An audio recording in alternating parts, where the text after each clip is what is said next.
I have 2 daughters. They're a year apart. Cindy lives down in Southern California. Linda lives in Seaside. She's married to Michael Pangrazio. Michael used to work for George Lucas and Spielberg, on all those movies, Star Wars, Indiana Jones. He's famous in the film community and television for his art skills. Got 2 Emmys for his television work, and they have given me 2 grandchildren. Nathaniel is 12 and a half, Natalie's 11, and I've got pictures in case you want to. No. Anyway, one day my daughter Linda calls me on the phone, says, "Hi, Dad." I said, "Hi, Linda." She said, "Just a moment." And it sounded like she put the phone down on the table, and I heard this clapping. And she picked up the phone and said, "Daddy, did you hear that?" And I said, "Yes." She said, "That's in case you haven't gotten any applause lately." So when I talk to Linda tomorrow, in fact, I'm going to go see the kids on Monday, I'll say she doesn't need to clap for me on the phone, right? I got plenty of applause in Santa Clara. Anyway, let's go back to work. I never thought in my wildest imagination that I would ever be able to have something to say for 2 whole days. I mean, I'm amazed. I'm still amazed at what happens. In fact, I was so excited to get here today to hear what I have to say, right? It's just amazing. So let's talk now about the subject that exploded my life into change. I've never been the same, and that's personal development. It's subject I came in contact with when I was 25 years old. I was raised in southwest Idaho. I still have the old family farm. My papa's gone. He was 93. Mama's gone. She was 79. So it looks like I'm going to be around a long time. Good genes. My papa never retired. When he died, his paycheck was waiting for me. That's pretty good, right? So I intend to be around a long, long time, looks like. But anyway, I was raised in southwest Idaho and still have the old family farm, raising the normal crops in that part of the world. And my neighbor raises Arabian horses, and I furnish clover sometimes for him. And some years it's potatoes, and some years it's winter wheat, and some years it's something else. Also got vineyards. Got a new wine label, just finishing up. Rohn Bittner. Dr. Bittner's my partner. Rohn Bittner Vineyards. The Chardonnay of last year was absolutely incredible. But I, went to college 1 year. And halfway through my second year, I quit. Unfortunately, age 19. Should have stayed in school, right? But I thought, hey, I'm smart enough to get a job. How much smarter do you need to be? So with that kind of shallow thinking back then, I quit school and went to work. A little later got married, started a little family. And, sort of along in the sort of average American family, just young, getting started. And age 25, I'm behind on my obligations, creditors calling once in a while, and I'm embarrassed by being in that position, very short on my promises to my family, not feeling good about myself. And then I had a chance to meet this extraordinary man by the name of Mr. Schoaf, Mr. Earl Schoaf. And a lot of you have already heard that part of my story. A friend of mine had gone to work for him, and he said, "You got to meet this man. He's rich, but he's easy to talk to. And he's got a remarkable philosophy of life and business." So I thought, well, I got to meet this guy. Had a chance to meet him. Long story short, he invited me to participate in his company, and I was with him for 5 years before he died. And he died at the early age of 49. But during that 5 years, I learned these revolutionary things. My parents laid a great foundation for me all those years, which has lasted me all of my life. But to open up business and to open up the world and open up opportunity that I could qualify for started with this man by the name of Mr. Schoaf, Mr. Earl Schoaf. And here's one of the early subjects he taught me called personal development. And I've illustrated it in so many ways, but one of the best is when you're teaching kids financial independence. When I teach kids financial independence, here's what I teach. We get paid for bringing value to the marketplace. But this will also serve as an introduction to personal development. We get paid for bringing value to the marketplace. The key is to study the marketplace. Tomorrow we may talk about what I taught in Moscow. Profits are better than wages. Capitalism at the grassroots is the vitality of the nation. So you study your marketplace. Now the key is to bring value to the marketplace. Now, up here put time. It takes time to bring value to the marketplace. Actually, there's two parts to the value. To bring a product or a service. And to be valuable to the marketplace. To bring value and to be valuable. And it takes time. But we don't get paid for the time. We get paid for the value. So the key is to study the marketplace. What do they need? What could I bring? And what could I become? Management, leadership, whatever. So could I find something valuable to bring to the marketplace? And could I be valuable to the marketplace? That is the key. Study the marketplace.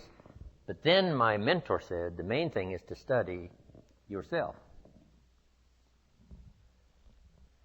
And then when I teach economics to kids, I teach America's ladder to climb. It starts down here at $5 an hour, and this ladder starts going up like this.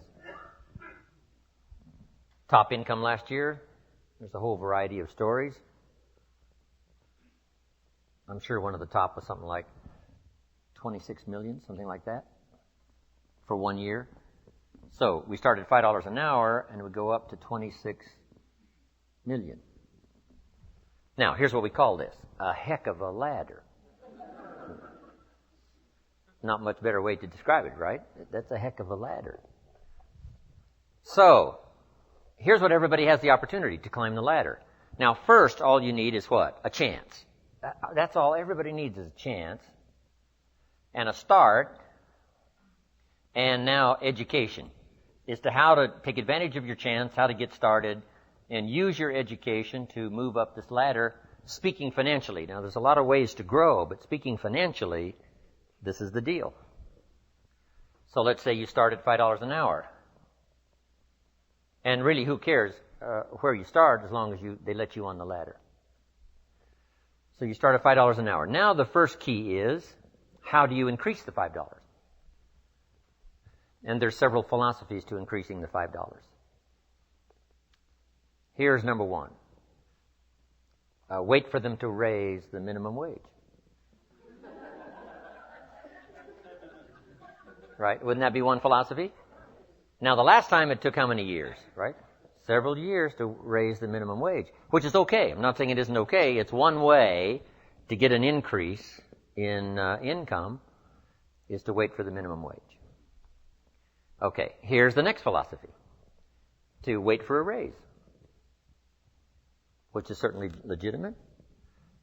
Now the question is, how often do the raises come?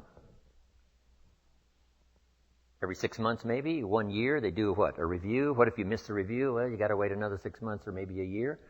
So that might take quite a while to go from 5, let's say, to 6. Here's another philosophy. Go on strike. Here's the philosophy we call by demand, to demand more. And if you don't give me more, I'll go on strike. I won't work.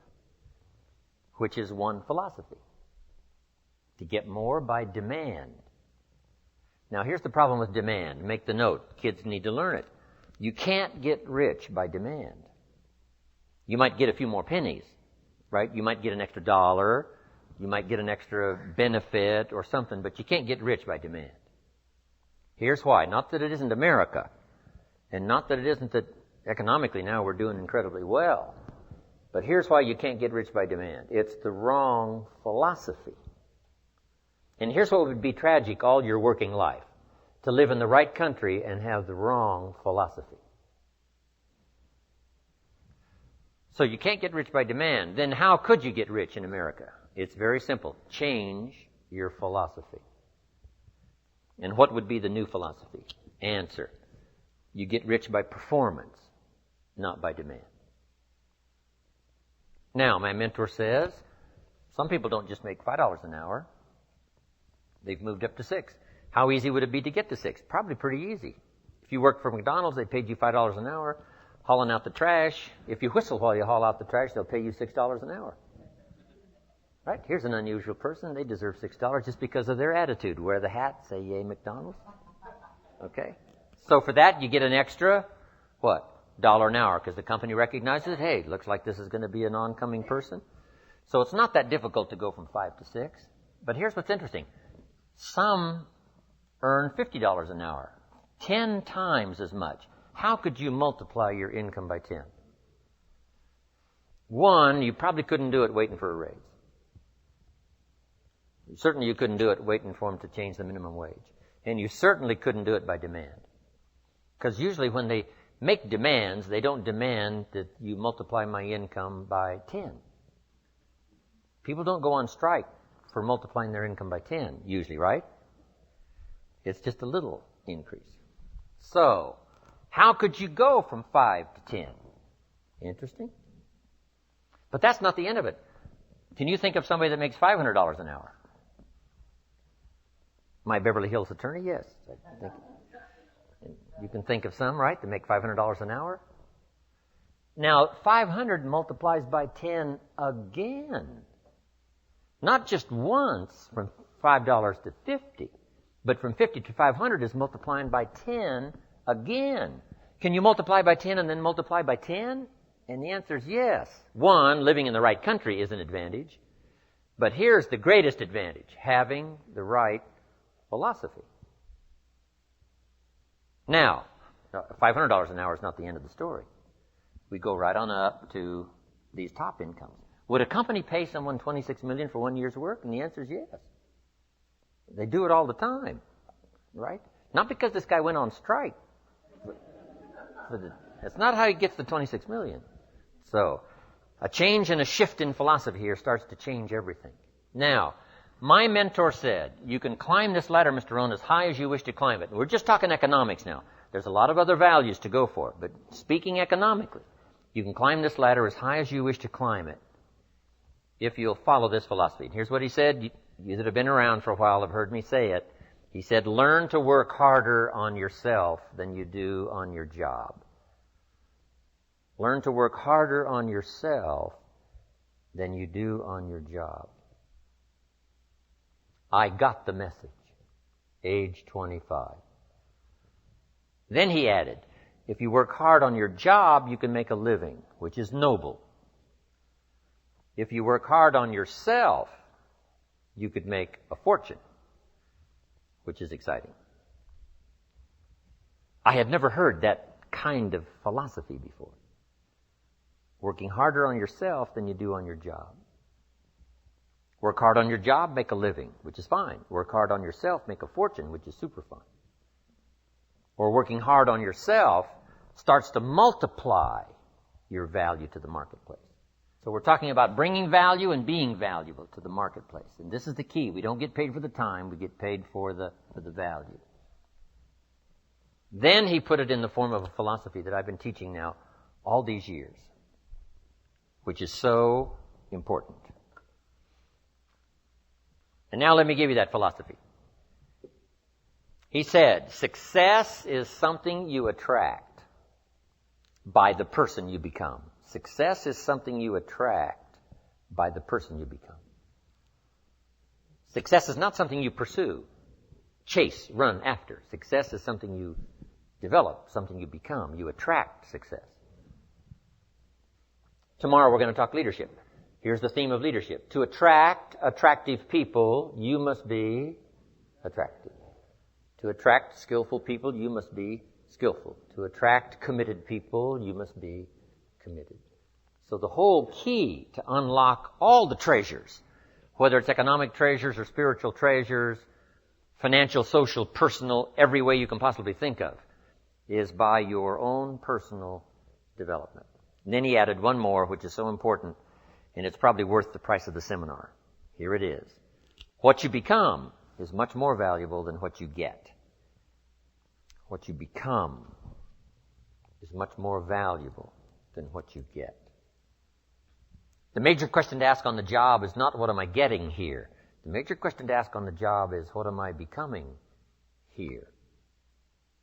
Not what am I getting, what am I becoming? So it's very important what you become. Because what you become attracts. If you become cynical, you attract cynicism. What you become attracts. So this whole subject of personal development was so vitally important to me. It changed my life. I was a millionaire by age 31. And that was just the economic part of it. It took me 6 years from age 25 to age 31. It was unbelievable. So, right country, but a refinement of philosophy is what's important. So let's now talk about personal development. The first subject is called the seasons. An understanding of the seasons to illustrate the total aspect of life. One of the best ways to illustrate for your children or for anyone life situations is to use the illustration of the seasons. So let's go through it. Here they are, the seasons. Number 1, you cannot change the seasons until you get your own planet. Right? You can't change the seasons. They're set. All of this has been set in motion. But here's the next piece of information. You can change yourself. You can't change the seasons, but you can change yourself. Life and business is like the changing seasons. Frank Sinatra sang, life is like the seasons. So now let's quickly go through the seasons. This is a whole study in itself. But I can just give you a little outline here, some ideas, and you can take it from there and use it in whatever manner that would serve you, as well as to serve your own understanding of time, the passing of time. First, learn how to survive the winter. Speaking of life in its simplest aspect, the first key to learn in your life on the spinning planet is to learn how to survive. Now, there's all kinds of winters, right? The winter of the calendar, right? The winter of the actual season. But then there's financial winters and social winters, personal winters. But we understand those because we've all been through them. Barbra Streisand sings, it used to be so natural to talk about forever, but used to be's don't count anymore. They just lay on the floor till we sweep them away. You don't sing me love songs. You don't say you need me. And you don't bring me flowers anymore. A winter song. But we know what those lyrics are about. You know, we've been through those experiences. The winters. Now, here's the key on the winters. Some are long and some are short. Some are easy and some are tough. But they always come right after harvest, right after fall, autumn. So we cannot rearrange the coming of the winters. But here's what we could do. Get stronger, wiser, and better so that we can survive better. And our life will be less eroded by learning to handle the next winter. The next winter of a divorce, the next winter of an illness, the next winter of a death in the family, the next winter of a loss financially, the next winter of a crisis of whatever kind, to be better equipped. So here's the key, to learn the seasons so that you can approach it all in a very intelligent way. For kids, we teach the ant philosophy. The ant philosophy. So for the kids that aren't here, take this home. For the kids that aren't here, the ant philosophy. And here's the little short list on the ant philosophy. Number 1, ants never quit. If an ant is headed somewhere and you stop him, he'll start looking for another way. How long will he look? Till he finds it or till he dies. One way or the other, he'll find it. Okay. So that's a good philosophy. Just never quit like an ant. Here's the next part of the ant philosophy. Ants think winter all summer. You got to think negative when it's positive. And not be disillusioned. That's why ants always seem to be in a hurry. Why are they in a hurry? Because they're thinking winter, winter, winter, hurry, hurry, hurry, get going, go, go, go, go. So you must think negative when it's positive. You must think winter when it's summer. Here's some of the best advice. It comes from classic tradition. A great story says, Don't build your house on the sand in the summer. Why be given that advice? Because it's easy to get faked out in the summer. Right? Blue sky, fleecy clouds, nice weather, so you build your house on the sand. You say, no, you must not be faked out when it's nice. You must think storm in the summer and not get faked out. And if you think storm, now you'll look for a rock on which to build your house. Now you're going to be safe. So you can't think nice when it's nice. You've got to think storm when it's nice. And if you haven't been through one of those storms, you've got to find somebody and say, have you been through one of those storms? Scare me to death, if you will, please, so I will not be faked out here, and I will keep searching, right? Not to quickly build on the sand because it's nice, but to build on a rock because it's not always going to be like this. The seasons are going to come and change. And if you're not educated to that degree, now you suffer a great loss. So the ant thinks winter in the summer. Now here's the next philosophy. I'm sure the ant thinks summer in the winter. The time to think positive is when it's negative. Why? Because the negative won't last long. How long is the winter? Isn't that long? So the ant thinks summer in the winter. This won't last long. We'll soon be out of here. Just hang on. It's not going to take that long. How long is the night? It's only a few hours. Come on. There's never been a double night. Couldn't you make it a few more hours? And the story says, yes, the night just can't last. For sometimes it seems like it's going to last forever. And when you have insomnia, right, it seems like the night will never pass. But I'm telling you, sure enough, it will pass. So, learn to think day when it's night. And then you must learn to think night when it's day. An old prophet said, work while it's day. Work while it's day because the night's coming. Right? This was before Thomas Edison and the light. You've got to work when it's day because the night comes when you can't work. Of course, now we can work day and night, but back then you couldn't work when the night came. So you had to get it going, get it in before the night came. So, this is a good idea now. Learn to think negative when it's positive. Learn to think storm when there is no storm. Learn to think winter in the summer. But then we must learn to think summer in the winter. We can make it through a few more hours, right? A few more days. It won't be that long. Hang in here. The spring will surely come. Okay. So the winters of life, learn to express those to other people, help them understand that as well as to try to understand it yourself. Now here's the next season, the spring. Spring is called opportunity. Not a guarantee. It's guaranteed the spring will come, but it's not a guarantee of a harvest. Here's the key. You must do something with the spring. Take advantage of the spring. Read every book you can get your hands on what to do with the springs of your life. Take advantage of the day, because the day follows the night. It's an opportunity now to turn things around. It's an opportunity to have a better one than the last one. It's an opportunity for a new beginning, a new spring, a new day, a new beginning. In business, we learn to create an artificial spring. Because in an industrialized society, right, it seems like, the seasons just don't mean that much. When you're a farmer out there, they mean everything. But when you're not, working on the line, whatever. So sometimes you got to create an artificial spring. We're going to take the next 90 days and we're really going to pour it on. Like if you're in sales, the next 90 days I'm going to make every contact possible. You just create an artificial spring. Next 30 days, next 90 days. Right? Bargain with your family. Say, look, I know we were going to do some things the next 90 days, but if you'll postpone those for me, I'll really pay back because I want to use this now as a springtime to go for it, go for it, go for it. So spring is the chance to take advantage of another opportunity.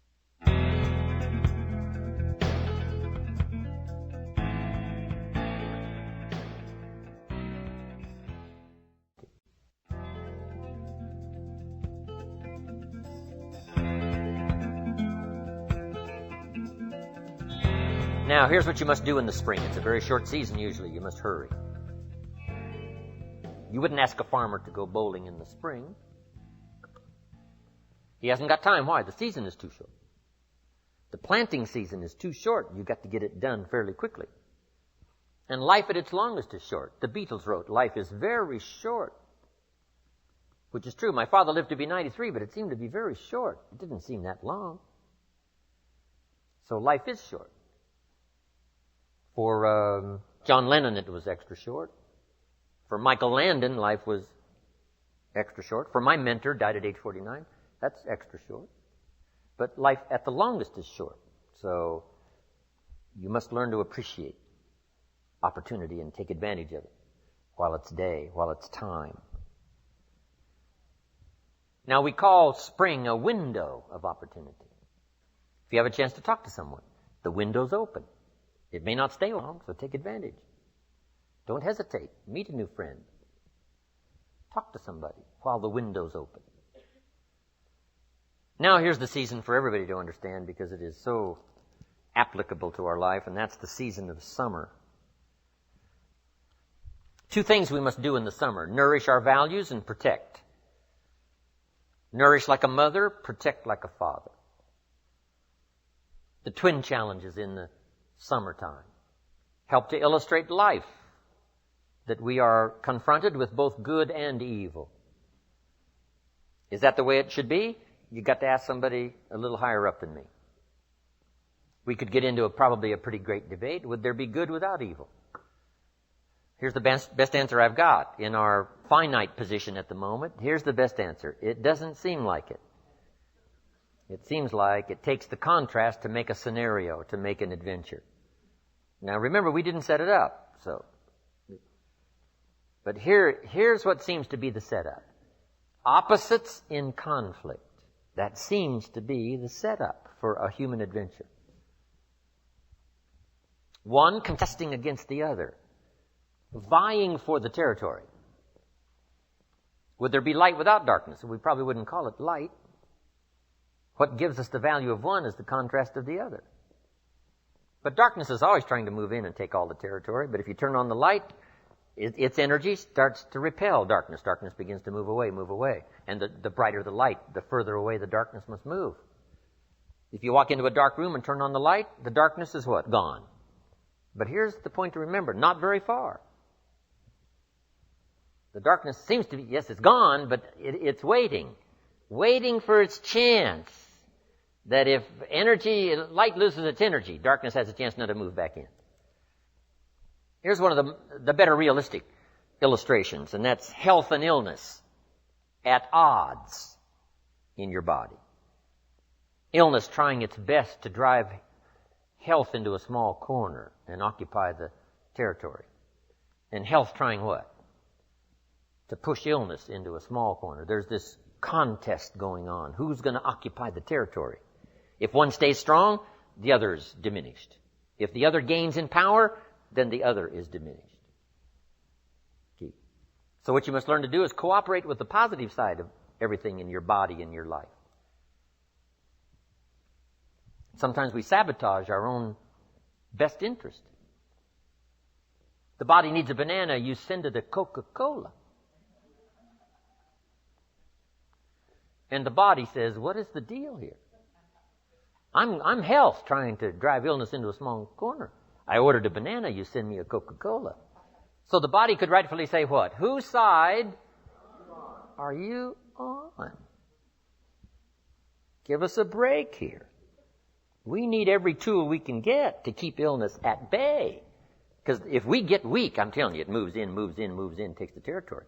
So we're in the middle of this contest, and here's what it's called, opposites in conflict. Here's one of the bigger conflicts, liberty and tyranny.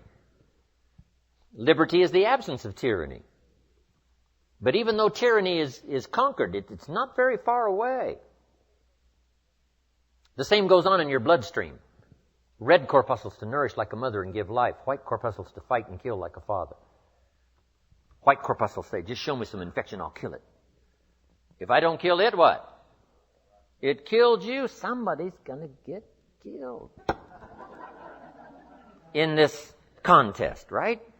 Good, evil, liberty, tyranny, right? Health, illness, winning and losing, right? There's the struggle going on. But here's the key. It's the only way, it seems, it's the only way to create a human adventure. It doesn't seem to be any other way, currently. Now, some speak of a new heaven and a new earth, and maybe the whole arrangement will be different. Could very well be, but in this current experience, it seems like to create an adventure, to create a unique human scenario, we need opposites and conflict. And that's the deal. Thank God for white corpuscles that think negative all day. Tyranny and liberty. Saddam Hussein takes over Kuwait. What should we do? Somebody says, well, Kuwait, what do we care? Well, what if next he wants Saudi Arabia? You say, well, it's a pile of sand, what do we care? Well, what if next he wants Israel? You say, well, little Israel, what do we care? Well, what if next he wants the rest of the Mediterranean? You say, well, yes, I guess we've got to draw a line somewhere. Yes, somewhere. You've always got to draw a line somewhere and tell illness, hey, you can't have any more.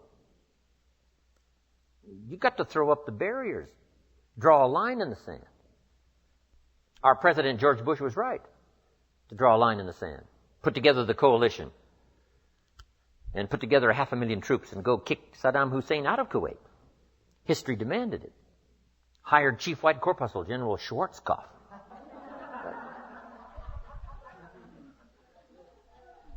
I met the general a couple of times. He was the man to send. So, liberty and tyranny in a contest. And it's the only way to have a civilized society. Tyranny cannot be rehabilitated. Tyranny can only be restrained. So for Saddam Hussein, we put a no-fly zone on top and a no-fly zone on the bottom. Right, to contain, so that liberty would have a chance. The citizens of the world would have a chance. That the world would have a better chance. And we've got to fight these skirmishes. We've been fighting them forever. We've got to fight them forever. Whether they're inside your own body or whether they're in politics, no matter where they are. We must play this game. We must fight this game. But here's what it creates. A great adventure. Let me give you the ultimate now. Could you win if you couldn't lose? And the answer is no, it doesn't seem like it. You couldn't call it winning. You can't win if you couldn't lose.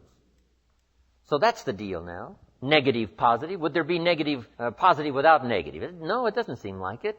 It seems like this is the current setup, for the foreseeable future. It looks like it's been that way as long as we can remember and as long as the history tells us. So, here's what you want to do if you want the adventure. You must learn to play this game. To work with all the positive forces to defeat the negative forces as early and as soon and as much as possible. To contain the ravages of disease that want to take you early. You got to fight back. You can't just leave it. Somebody says, well, I got my fingers crossed. Not a good philosophy. You got to take your vitamins. You got to do the stuff. You got to do the deal. Jump on the positive side of whatever you want and see if you can't help out in this warfare and this push-shove match. That's the key. So in the summer, here's what you must do. Nourish the plants and the garden. Nourish your values like a mother. Give life. Whatever you start now, you must nourishment and give it life. Don't neglect a new life if you've started a new life. What if you said to a brand new mother, where is your baby? She says, I have no idea. You would say, no, that isn't right. If you start a new life, you must care for it. You must protect it. You must give it life, give it nourishment. Now here's the other part. You must protect it like a father. That's why the old wise man said, we must learn to love and hate. So underline that. You must learn to love and hate. And the illustration he used was, you must learn to love good and hate evil. To deal with the weeds in your garden, you've got to hate weeds. You've got to hate them enough to what? Kill them. You can't say, well, poor weeds. Say, no, this ain't the deal, poor weeds. Don't go soft on this stuff now.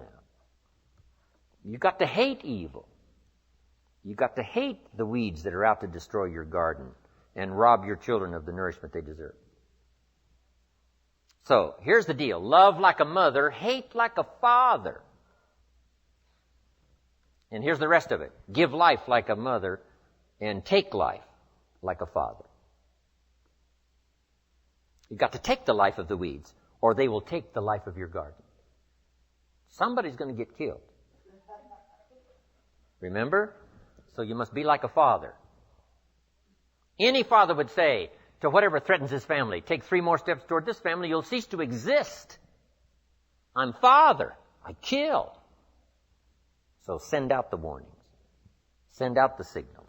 Both mother and father reside here. Mother nourishes and father gives protection.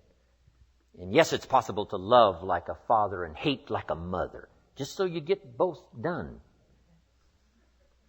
In fact, nothing more dangerous than an angry mother, especially in the animal kingdom. Mess with mama bear's cubs, if you're a threat to her cubs, she'll kill you. That's that female mother instinct. Kill first, talk later. Okay, you got that now? This is good advice. We're going to learn in communication shortly. You've got to learn to put love and hate in the same sentence, because it's vitally important. Sometimes you must say to your children, what? I love you, but I hate what's going on. They got to know what you love and what you hate. You don't hate them, but you hate what's going on. You hate the dangers. So, learn the good evil. Summertime. Now, here's the greatest battle in the mind. Here's what you must not become in the summer in your mind. A victim of yourself. What is that insidious voice inside your own head that says, you're too short, it'll never work for you, you're too tall, right? It's over for you, right? It's never worked for you before. What gives you any idea that it'll work for you now? You've never been able to rise up and take charge of your life. What makes you think you can do it now? There's going to be too many obstacles out there. You'll never overcome them all. What is that insidious voice? It's the same game going on inside your head that's going on in the world. Liberty and tyranny in a push-shove match. And here's what you've got to do. Cooperate with the positive side of your life and let faith drive out doubt, right? Let winning drive out losing. Let positive drive out negative. But you've got to get into the contest. And why get into the contest? Because that's how you create an adventure. There is no other way. It takes both. You've got to learn to laugh, yes, but that's not what the wise men only said. You can't just learn to laugh and keep on laughing. No, that's silly. It says there's also a time to cry. You've got to learn to both laugh and cry. Then it said you must be so sophisticated as not to laugh when it's time to cry. Then it further says you must learn to laugh with those that laugh and learn to cry with those that cry. That now gives you an understanding of what life is all about. Sadness and joy. The contest, the difference. And yet it creates the adventure. What if you went to listen to the symphony orchestra and the symphony only played little happy high notes all evening? Just little pleasant happy high notes. How much of that could you take? Say no. Don't you want to hear the crash of the cymbals that scares you to death? Don't you want to hear the minor key of the music that shows you the tragedy as well as the triumph? And the answer is yes, play me the whole orchestra. I can handle it, because that's what life is all about. Positive, negative. What if the minister only prayed happy prayers every Sunday? How much of that could you take? Happy, happy, every Sunday, happy, happy. How much could you take? Who's going to pray angry prayers? Who's going to pray frustrated prayers? Who's going to weep in public for the lost children? It takes both. You got to weep with those that weep and laugh with those that laugh. You've got to have this full understanding of the game. You've got to understand the highs and the lows, the tragedy and the triumph. Most of the music of the world is written in the minor key, the key of pathos and sadness and mystery and wonder. You can't eliminate that from your life. It takes both to create an adventure. But here's the adventure: to overcome the evil, to put evil in its place. Just like in your mind, you've got to stand guard at the door of your mind and see if you can't suppress, see if you can't do battle with the negative forces. Don't become a victim of yourself. Beware of the thief on the street that's after your purse, but also beware of the thief in your mind that's after your promise. And see if you can't engage in this mental contest and win the day. That's the summer. Now here's one more season, and that's the season of harvest. Here's the key to remember harvest time. In due season, in due time, when it's time.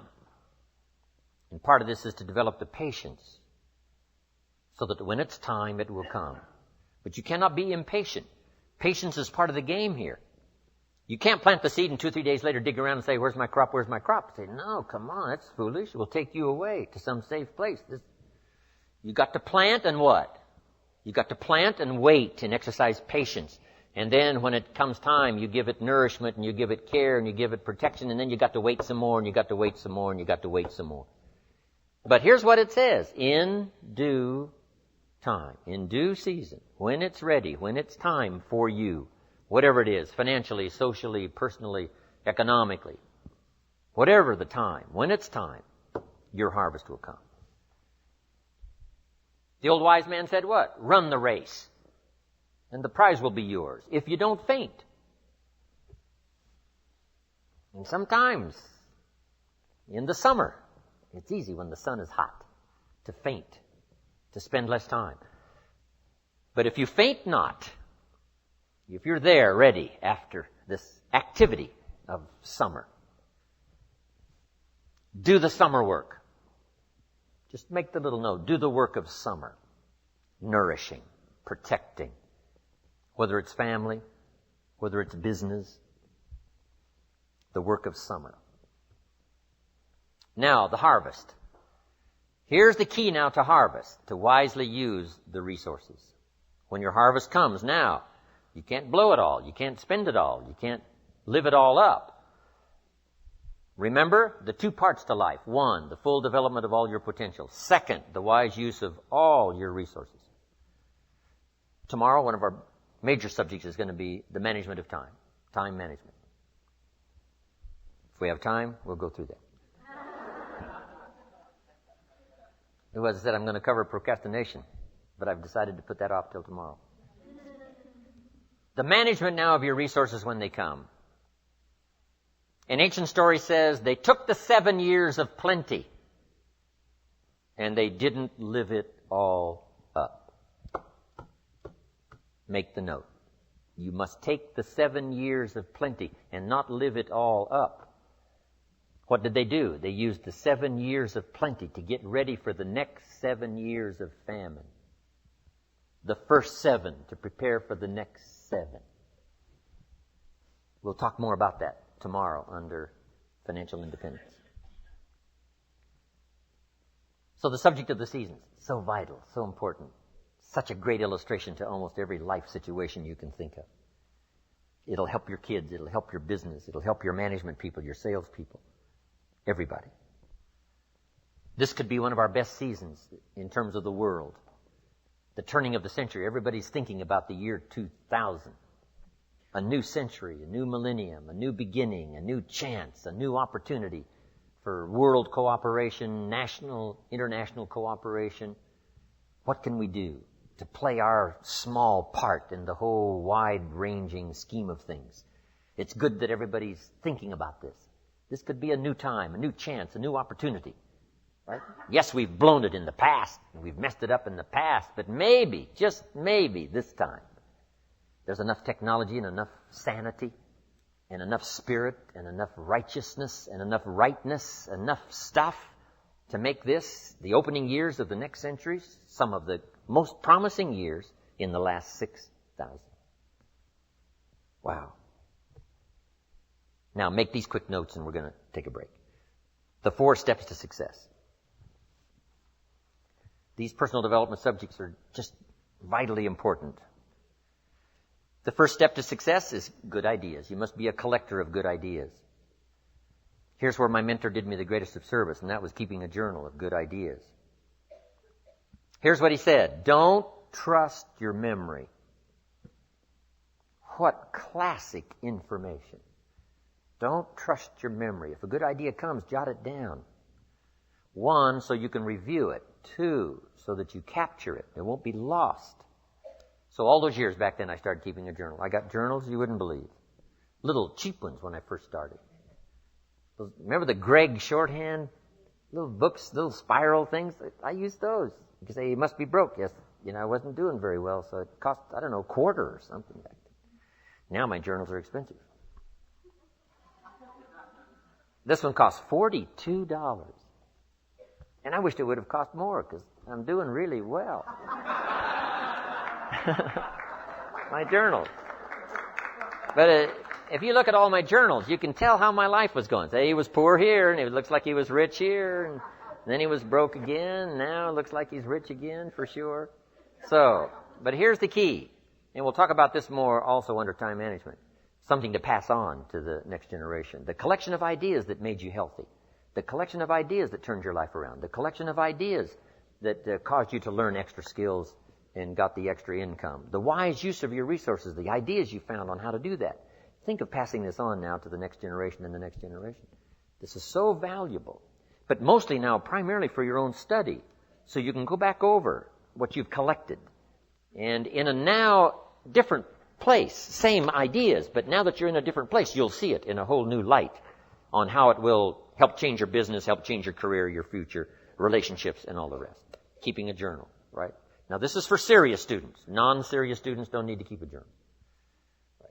But for serious students that are serious about their health and serious about their future, serious about gathering things to make a contribution to others, keeping a journal. That's important. A collection of good ideas, first step to success. Here's the next step, a good plan. You got to have a good plan. You got to have a good health plan. My mentor asked me when I'm 25, Mr. Rohn, what's your current plan for your financial future? And I said, I don't have one. Right? And that was obvious. I said, you got to create a plan. A good financial plan. If we finished the seminar tomorrow and you lingered a while and gave me the details of your current financial plan for the future, would I get so excited about it I'd go across the country and lecture on it? You say, no, Mr. Rohn, you probably wouldn't want to lecture on my plan. My next question would be what? Why not? Have you reached this point in your life's maturity and you don't have a plan that's got you up early and keeping you up late that you're excited about unfolding? We're going to talk more about this tomorrow under Financial Independence. Here's one of the first things you must do if you're a parent. Build a financial wall around your family nothing can get through. Build a financial wall around your family nothing can get through. Now, there's other protections that a parent must engage in. But here's one of the first ones, since it's so possible living in America. A financial wall around your family nothing can get through. Got to have a good health plan. You know, you can't be out of breath after the year 2000. You've got to have the vitality, right? You got to have the breath. You got to have the vitality. So you got to have a good health plan. You got to have a good financial plan. You got to have a good plan for your goals and plans and dreams, and we're going to get into our workshop tomorrow. We'll go through all of that. So number one is good ideas. Number two is good plans. Here's two more. Here's number three, learning to handle the passing of time. That's one of the big challenges in everybody's life. Learning to handle the passing of time. And then here's number four, the solving of problems. And that's what life is all about. Taking them on, finding solutions, executing, recording progress. To receive more information on Jim Rohn's speaking schedule and products, please visit his website at www.jimrohn.com, where you can also subscribe to receive free the weekly Jim Rohn Easy newsletter. Or you can call Jim's office at 800-929-0434. In the Dallas-Fort Worth area, please call 817-442-5407. All mail should be directed to Jim Rohn International, 2835 Exchange Boulevard, Suite 200, South Lake, Texas, 76092. Thanks again for listening, and make it your best year ever. Here's to your success.